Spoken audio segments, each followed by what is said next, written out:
If you want to record audio playing in your web browser using Audacity, this tutorial will walk you through the exact setup step by step. Whether you need to capture a streaming clip, online lesson, webinar audio, or any sound coming from a browser tab, Audacity can do it for free using a built-in loopback option on Windows. And before we begin, if this video helps you out, please hit like and subscribe for more easy software tutorials just like this one.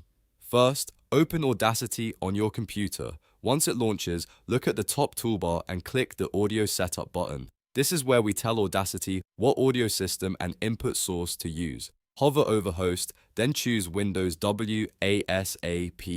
This is an important step because WASAPI allows Audacity to listen to the audio that is being played by other applications on your system. Next, hover over Recording Device. Here, you need to select your speakers or your headphones, but make sure you choose the version that says Loopback. For example, you might see Speakers, Realtek Audio, Musa Audio, Loopback. The Loopback option is what sends the sound that would normally go to your ears directly into Audacity so it can be recorded. If you select a regular microphone input instead, you will not capture the browser audio correctly, so double check this step before moving on. Now that your recording source is set, open the web browser and go to the page that has the audio or video you want to capture. This could be YouTube, a music site, a training video, or any other browser-based content. Keep Audacity open in the background so it is ready to listen. Back in Audacity, click the red circle record button or simply press R on your keyboard. Now start playback in your browser.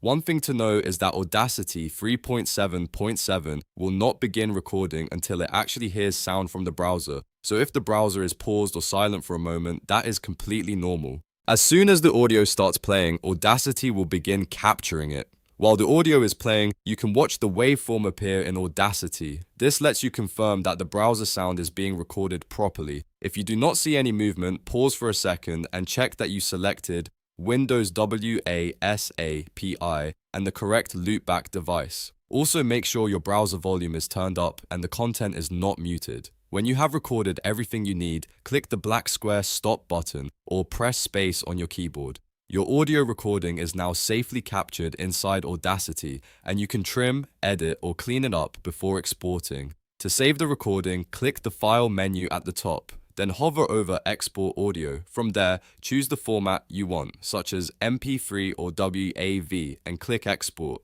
If you need a smaller file size for sharing, MP3 is usually the better choice. If you want a higher quality uncompressed file for editing later, WAV is the better option. After choosing your format, Audacity may ask you to name the file and choose a save location. Give it a clear name so you can find it easily later, then click Save. Depending on the format you selected, you may also see a metadata window. You can fill that in or simply continue through it if you want to export quickly. And that is how you use Audacity to record web browser content. It is a simple process once you know the correct audio settings, and the loopback method makes it easy to capture system audio without needing extra software. If this walkthrough saved you time, please make sure to like the video, subscribe to the channel, and turn on notifications so you do not miss the next tutorial. Thanks for watching, and I will see you in the next one.